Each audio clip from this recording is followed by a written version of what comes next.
So you all ready? I am. Okay. I'm ready. All right. I will now call the Estacada Urban Renewal meeting to order. If you give me roll call, please, Billy. Yes. Director Dunsmuir? Here. Director Bates? Here. Director Spangler? Here. Director Tenbush? Not yet. And Chair Drinkwine? Here.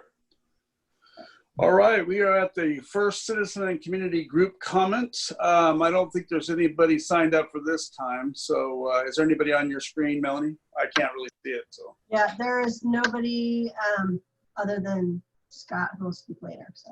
Yes, Okay. Scott, we'll give you an opportunity once we get into it here. Okay. That sounds great. I'll be muted. All right, great.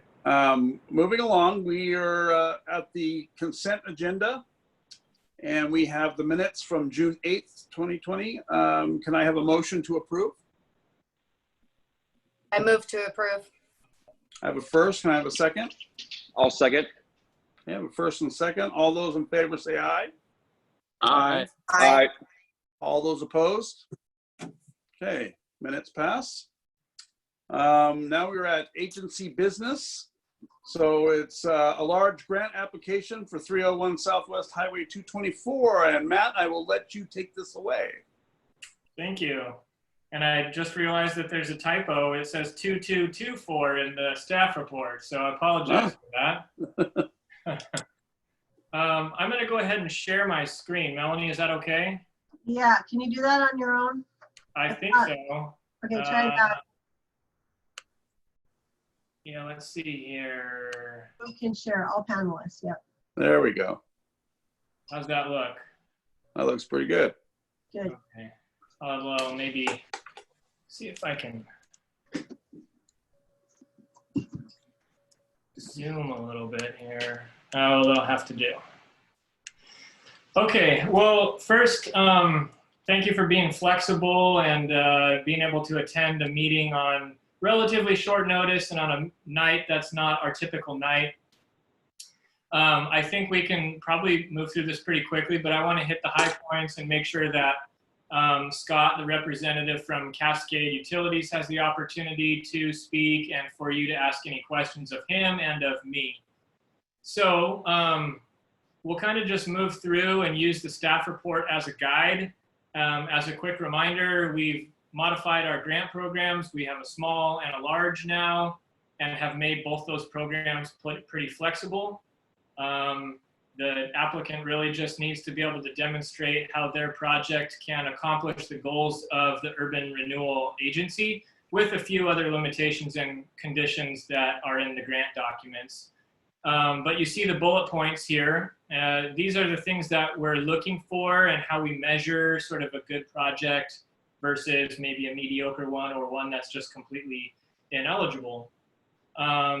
So again, the building in question for anyone who may be attending or watching this later, this is the Plaza building, which is home to probably most visibly Subway, the liquor store, there's a CPA office, a CBD retail outlet, and then the local gym, Timbertown Fitness. We'll ask Scott to speak here in a moment, but according to the application documents, what they're doing here, and I'm reading from their application now, they're updating the look and design of that plaza to make it more attractive and up to date. We are wanting to remove the stucco siding and install cement board siding that looks more natural for the region. We're also proposing to remove the existing awning system and install new awnings that look more industrial and current with popular architectural design. And so we'll look at the drawings here in a moment, or actually I think we can do that probably now. So don't get dizzy, I'm gonna go down a little bit.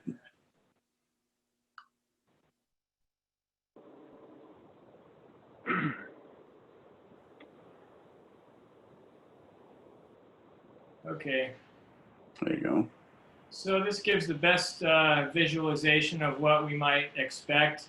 I'll probably ask Scott to speak to some of the building materials that they expect to use and sort of any other notes on the construction type and the outcome. I think this gives us a pretty good feel, but renderings are always only so good. So ask Scott to speak to those things.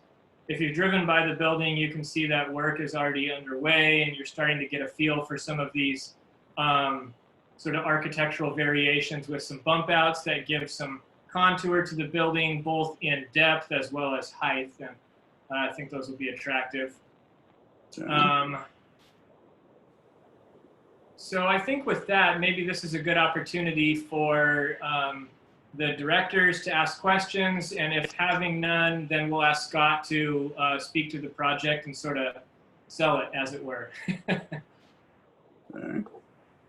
Do we have any questions from council or staff? At least at this point, yeah. Yeah. Is there anybody out there like to speak to this, would like to learn more about it or know something about it? No? Okay, I think it's time Scott could kind of speak to this. All right. Well, I don't know how much more to add than Matt already said, so thank you there. But one thing we didn't put on there that you can see in the rendering is that we are adding a lot of rock to the base of the building. Well, And that'd be what we're nice. just trying to do is really, beautify the building. It's one of the first buildings that you see coming in from the highway, and just updating it. It's a 25-year-old building, 27-year-old building. I think we built that in 1993. So we're just trying to make it, up to date, a little prettier. So we're hoping that with the approval of the grant, help offset some of the costs. It is an expensive project that we're, not adding space. We're not adding more rent.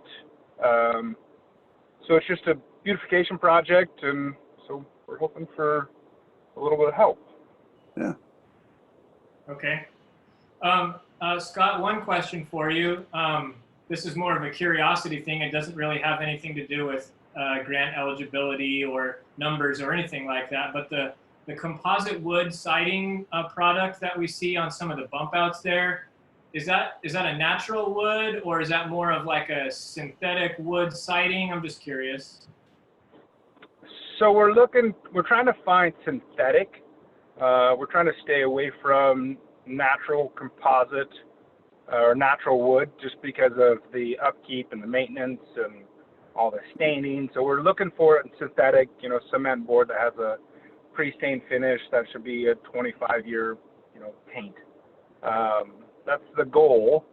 So we're working through that, and of course, it's always a little bit subject to change once we get closer and matching colors and everything else. But we're trying to make it to where it looks good for a very, very long time, and hopefully, at least another 25 years before we need to update it and beautify it. So. Yeah. One more question. I see the place for, I think, signage above the liquor store, above Timbertown, and I think Subway. For those smaller businesses like the CBD shop and the CPA shop, is there an opportunity for signage for them?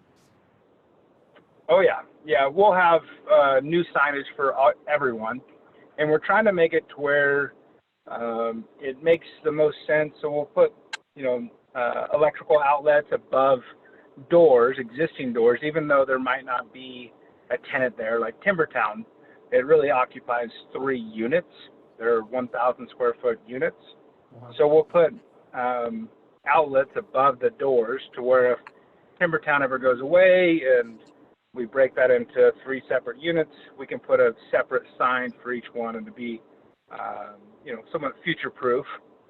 And then as well as, we'll have a specific lighting and style, and then it's up to the tenants to either accept the actual board or they can, modify the font a little bit. And trying to make it look the most professional, as well as being somewhat flexible for the tenants. But we'll have definitely signage above every unit for sure, with lights. Yeah, okay. And then on the stone product, I don't think that we really have a good mechanism to compel you to use a particular product, but I know the city has embraced sort of the river rock feel with these the new signage across from Les Schwab on the highway. I guess I'll ask a question to the directors. Is there any will among this group to have that be a river rock, or would you just leave it up to the architect and the applicant to decide what type of rock product goes on the bottom there? Okay. Well, that's a question to all of us. So I'll start with you, Katie. Is there anything you'd like to see with that? Well, I really hate having to tell businesses what they can and cannot do personally. However, I understand Matt's point that the city really has embraced River Rock. Not only River Rock in general, but we really are trying to connect our downtown core to the river itself. So with it being one of the first buildings that you see coming into town, and our ultimate purpose, especially with the Urban Renewal Agency, is to try to connect the downtown core with the river, I wouldn't be opposed to asking this particular project to use River Rock. That's my own personal, that's where I'm at. That was a long way to explain it, I'm sorry, but it's conflicting for me. I really don't like having to tell people what they have to do. But at the same time, we are embracing the River Rock as a city, and I would at least ask them to consider that. Yeah, fair enough. Casey, is there anything you'd like to add to that?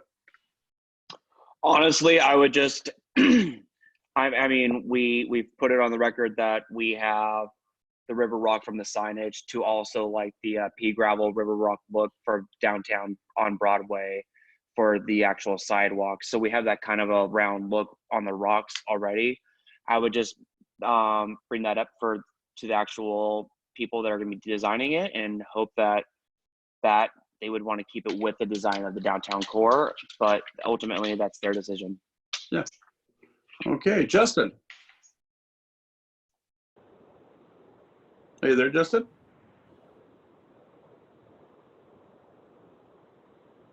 Okay. Well, I don't know what happened to Justin. He must have faded off there. No, I'm still here. Sorry. Oh, okay. Go ahead. What do you think about the River Rock and the lower part of the building? Is that something that you would be for, or is there something else you'd like to see, or what? Honestly, I'm good either way. Okay. All right. Well, that's good. And I feel the same way. I think the architect has got a pretty good idea of what we're looking at here. I feel comfortable to let them proceed as they are, because I think they've got a good idea of what looks good here. So I don't have anything to add to that. So go ahead, Matt.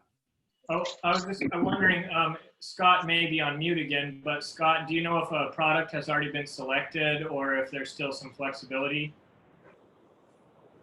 I don't believe that they've selected the actual product for the rock either. So there's definitely a potential for adding rock or river rock look, or some sort of rounder edge, not so harsh look. So we'll definitely consider what you guys are saying, and I'm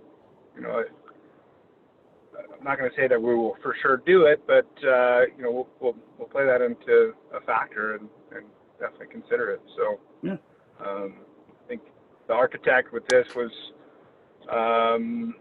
somewhat looking more of like the industrial look with like the large I-beams for the awnings and some steel. So it'll be, we'll just have to try to find that right product to complement each other. So yeah. Okay, thank you. I think I'll continue then, if that's all right. Chair Drinkwine? Yes, go right ahead. Okay, so I'm coming back up here.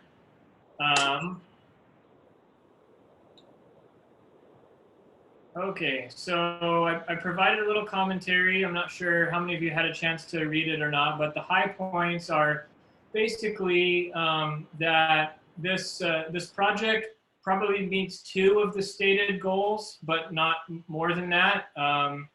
It's not really a full redevelopment project, and it's not new development, but because of the scale and the scope of this project, it will trigger the assessor's office to come back out and look at the building and adjust the assessed value. So I do believe it meets our first criteria, which is to have potential to raise the property value, which is one of the core goals of urban renewal, is to lift values in the renewal area. Additionally, it hits that other one which Scott mentioned, visually enhancing the business district. I think we all can agree that it will be a nice and welcome change to that building, which is, right now maybe just a little sterile, but this will add some new variety and character. The applicant also sort of argued that it would create more jobs and attract new businesses. I think it's harder to make that case, but nonetheless, that argument has been made by the applicant. In terms of eligibility, I want to spend just a moment on this. Typically, roofing, and we've visited other roofing questions with other projects where it's come up. In fact, we even modified the former grant criteria when we had a facade-specific program in the past to allow for roofing when it was visible, but to not allow it when it wasn't visible. And as we moved to these new grant programs, we said, basically, most things can be eligible, but the applicant needs to make a case for how it's really activating a new space or meeting the goals of the urban renewal area as stated in the grant documents. In this particular case, I believe the roofing is more of a maintenance item. The building is fully occupied, and so it's hard to make a case that they needed to roof this building in order to provide a new business space or something like that. And then the only other work that would be, in my opinion, should be considered ineligible is the work that's already been completed. Our grant documents state very clearly that in order for something to be eligible, it needs to be something that hasn't been done yet. Otherwise, we're just throwing grant money at something that an applicant would have done anyway. In this particular instance, I don't know that it changes the outcome. Our budget is limited, and the full cost of the improvements that don't include roofing is about $180,000. We don't have the capacity to match a full 50% of that due to budget constraints, and I think our interest to reserve some funds for other potential projects. And so I guess I'll jump to the gun a little bit and say, my staff recommendation is to fund this at the level of $30,000. And because I believe that there's still at least $60,000 more worth of work to do on the facade, even though they've already begun, I still feel comfortable making a grant toward the project. But under normal circumstances, if someone had already begun or even completed a project and then come to us and said, hey, we would like grant assistance, by the strict reading of the guidelines of the grant program, we would say it was ineligible. Again, because we want to fund things that someone probably would not have done if it weren't for these grant programs. Sort of like they call it the but-for test. We would not do this but for the grant program. So anyway, I don't want to beat a dead horse there, but that's my sort of analysis on eligibility. Even if we had considered more of the project cost to be eligible, I don't know that it would have changed my staff recommendation. But you as the directors definitely have the authority to override my recommendation and fund it at a lower level, a higher level, not at all. That's completely up to you. My recommendation is just a recommendation, and that's it. As far as design standards go, we've reviewed it internally and found it to meet the design standards with only one small caveat, and that is that as far as any colored coatings or paints go, they'll need to select those from our approved palette, and that will be conveyed in the letter of commitment, if there is one. And then I think that's about it. I guess I'll just move to the budget impact and speak a little bit more to why I'm recommending $30,000 and not more and not less. I think it's a worthy project. We don't have the capacity to fund it at a full 50%. We have $75,000 allocated toward this program for this fiscal year. We're at the very beginning of the fiscal year now, and we don't know what other project opportunities may present themselves. And so it seems prudent to reserve $45,000 for another project or projects that may come along. So with that, I guess I've already stated my recommendation. There's other supporting documents which maybe you had an opportunity to review. I don't know that we need to get into that level of tedium in this meeting, but I'll open it up for questions and discussion and ultimately a vote. Okay. Well then, from the panel, do we have any questions for Matt on this project? I don't for Matt, but I do for Scott. Because Okay. Matt brought up a really good question that was actually one of the things going through my head because I drive by the project every day. I was hoping that the applicant might be able to speak to the impact that this grant would have on them should they not get it or not get the requested amount. Is this project going to stop? Is this project going to not look as great? I mean, what is the real impact on the community or on their project going to be if we don't give them the money? Scott? Well, it's pretty hard to say that, well, if we don't get this money, we're just not going to do awnings. If you look at our businesses and our different complexes that we have, they're pretty professional. And so Yeah. I can't say, well, if you guys don't award us $30,000, we're not going to do the awnings, or we're not going to do this. I think we're kind of committed to it, but where I hope you guys understand is it's a very expensive project, and we're really not getting any new revenue from it. We're just spending money to make our town prettier and to update it. And of course, it adds value to our property as well, but we're not planning on selling this building anytime soon. So it's not really about that. It's more of what can we do to help our community and make it look better. And I appreciate your honesty and your answer in that. I really, truly do. And honestly, I don't see any issue with at least giving some money, because I do believe that this is going to be an important project for our community. Again, the first building really that you see after Hitch and Post driving into town. And I think it's going to be beautiful, and I think it's going to have a real impact. Also, with us having given them some money, if we do they have to put one of those signs in the window like we did with the dance studio and the other buildings on Broadway?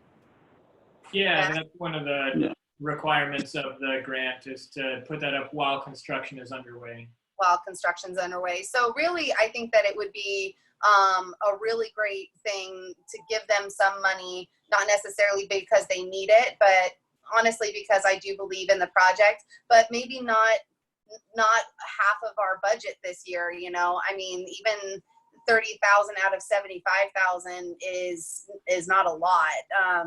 You know, we wouldn't be able to give someone else 30,000 and still have half left over. So that's more than a third. I don't know if 30,000 would be what I would say, but that's my own personal. I'm open to hear what other counselors think or other directors. Okay. I'm 100% okay with it. Okay. Yeah, Casey, how do you feel? I think that's a huge building. I think it's It a great is. project, and yeah, I think it's well worth the money. Yeah. Okay, But good. you think it is worth more than 1/3 of our entire annual budget in the first month? 100%. Yeah, Okay. to make that building beautiful, there But is they're going to no do question. it anyway, Justin. That's what I just said. That doesn't, they're obviously asking for the money for a reason, right? With COVID and all that kind of stuff.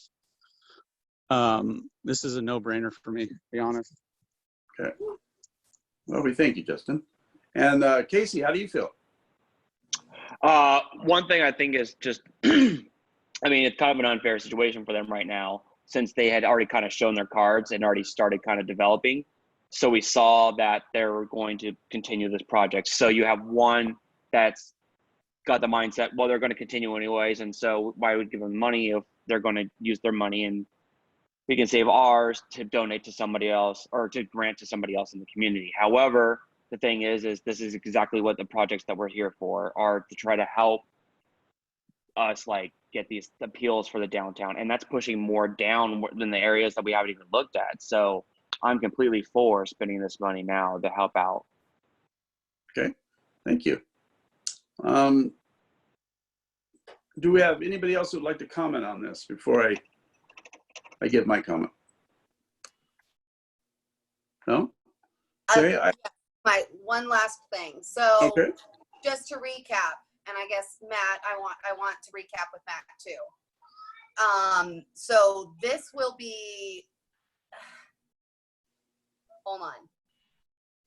So this project only meets 2 of our 5 criteria, correct? There are 1, 2, 3, 4, 5, 6, 7, 8, 9 sort of goals. It's very rare that a project would be able to meet all 9 of those, but we hope that it would meet more than one. So we're going to give 1/3 of our annual budget in our first month of our fiscal year to a project that still, again, has value. I'm not discounting that, but we're going to give that much to a project that's going to happen anyway, that only meets 2 out of our 9 criteria. Okay, I just wanted to understand that that's where everybody else is coming from. Honestly, Yeah, personally, I Katie, would we've be heard more you. comfortable with You're it if we you're went just with repeating 25 yourself. instead of 30.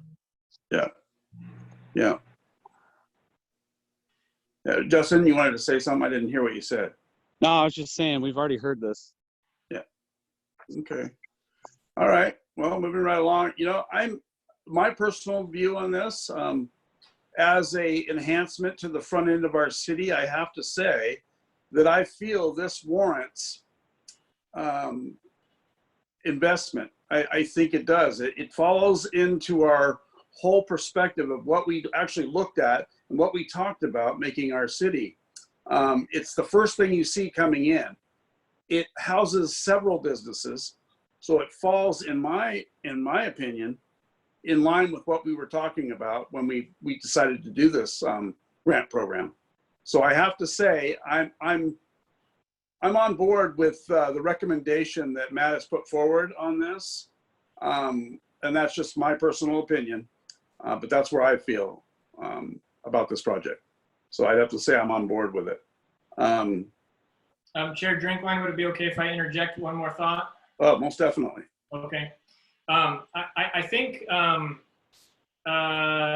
Director Dunsmuir raises a good point. I think the other counterpoints are also worthy of consideration. The one anecdote I guess I'll share, it may not be applicable in this situation, but that's how anecdotes are. Yeah. Take, for example, a project we did with a property owner, Howard Katz. He is the one who renovated the what is now Crescendo Dance Studio.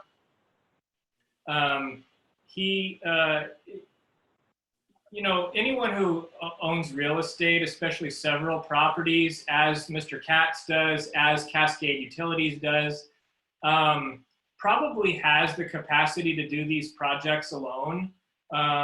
Maybe, maybe not. I guess maybe that's, I'm painting with a little bit too broad of a brush, but I think in most instances they probably can. But part of what we're trying to demonstrate with our grant programs, I did mention the but-for test. You know, would they have done this without the grant program? But another perspective is sort of this spirit of partnership and co-investment as well. We want to convey to property owners that if they're willing to invest and put skin in the game to beautify downtown and to make it a better environment for people to visit and to do business in and to move their business to or start their business in, we want to invest with them. So while I do think it's definitely valid and worthy of a moment of pause to say, well, gosh, this project probably would have happened without us, I think it should also be a factor in our decision-making and what message we're sending to property owners. Are we willing to co-invest and be true partners to beautify the business district? And that's kind of how I view this. Perhaps if they had come to us and made a compelling case 6 months ago that we really want to do this project, but we can't do it without $75,000. And here's why. And they could show us those numbers and tell that story. We'd be having a different conversation. But they're coming to us sort of transparently, candidly, and saying, look, we're going to do this project, but we would like to co-invest with you. And as Katie mentioned, I respect that honesty. And so that kind of informs my recommendation. Again, $30,000, it could be more, it could be less. That's up to you as directors, but that's the way I've approached this. And so I just want to add that additional perspective. Thanks for letting me be long-winded. Yeah, thank you, Matt. May I say one more thing? Sure. I just want to point out that also with this helping out the property owner, this does help out all those tenants, because I mean, the curb appeal just alone is going to help bring out some more attention for people that are driving through, commuting through our city to maybe stop over when it doesn't look and match all like the Reliance Connects and every type of building. It's going to help make that corner stand out a lot more compared to the buildings that are around there, which is something that we should be looking forward to for these guys, and for the tenants that are inside that property as well. Fair enough. I like that. So sorry, I forgot to finish what my anecdote was. That is that Mr. Katz, because of a good experience in partnering with us the first time, that informed his decision-making to actually buy the building where the fisherman mural is that Clackamas River Outfitters just moved into. Because we had partnered with him originally, he said, hey, that was great, I want to do that again. Bought that property for Clackamas River Outfitters to be in, and applied for a grant again to partner and improve a different property downtown. So again, it was that spirit of co-investment that motivated that property owner to do even more. So that was the anecdote I wanted to share, is that perhaps this partnership is the beginning and just the first of more partnership in the future. Yeah, I like that. All right, so is there any more that would like to be said on this particular item from anybody before we move on? No? And Scott, do you have anything more to add before we move on? Well, one thing to mention, and I don't want to say that we're going to stop this project, but you know, we have a lot of commercial properties outside of Estacada, but we're choosing to invest in Estacada. We've always been vested in this community, and we want to keep on spending money in this community. So we could do other projects elsewhere, or we get maybe more money or more value or more rent or whatever it might be, but we're really vested here. So, you know, I do understand that $30,000 might be a third of the budget, but we do appreciate any help that you guys could do. So thank you. We thank you. I appreciate that. Okay, moving along. What are we looking to get tonight, Matt? Where do we want to go with this tonight? I guess at this point, it's if the discussion is concluded, you might ask for a motion either as approved by staff or an alternative that someone else wants to recommend. Okay. All right. I'm comfortable with going to a vote. I don't know. How do you feel, Justin? I'll make a motion to approve staff recommendation. And I'll Okay. second. Okay, so I have a first and second. Katie, are you chiming in on this before we, Well, now we vote. yeah, we do. Okay, I have a first and second on the floor. All those in favor say aye. Want me to do a roll Aye. call? You want to do a Oh, roll call? roll call. Okay, let's do a roll call then. Okay, that way it'll be clear since I can't see y'all here. Director Dunsmere, Yes. Director Gates, Yes. Director Spengler, Yes. Chair Drinkwine. Yes. Thank you, motion passes. So we thank you, Matt. That was well put. Everything was very understandable. We thank Scott for bringing this forward. I think it will enhance our downtown experience. I feel it fits. It encompasses several businesses, which I'm in favor of, because it's not just one. We're spreading this out. This is going to impact a lot of different people. I think it really falls into what we set forth to do in this whole project. So I thank everybody tonight for coming out and being in support of this. I thank everybody for their questions. I know it's a hard one to figure out what is the thing you want to spend the money on during the year. And, it's a tough call. Our economy's changed now. Our economy's changed. We've got COVID this year. Who knows what's going to happen in the future? But I think this was a worthwhile project. So I appreciate everybody tonight, giving their views and getting this done. So I think I'm at the next citizen group comment, but I don't think there is one. Is there, Melanie? No, just board member comments at this point. Okay, great. We are at the adjournment unless anybody has anything else they'd like to add. Nope. Thank you, Not guys. seeing anybody? Justin? Nope. I just said thank you, guys. Okay, thank you. Katie, is there anything you'd like to say? No, I think I've said what I said. And I do believe in this project. I don't want anyone to think that I don't. I guess I believe that this money is also reserved for people like Hillockburn Farms, who came to us last year and said, without this program, I would not be able to do business in our city. And I guess that's who I'm hoping to see an application from next, is someone like that. So thank you. Yeah, I appreciate that. Thank you. Casey, is there anything you'd like to say before we go? Nope. I just appreciate everybody. Thank you. All right. Well, thank you. And I appreciate everybody showing up tonight to get this done. I will now adjourn the meeting. And we're out. Hey, Thank you. Thank you. Thank you. Thank you, Matt. Thank you, Scott. Thank you guys so much for the grant. We appreciate it. You bet. Thanks, Scott.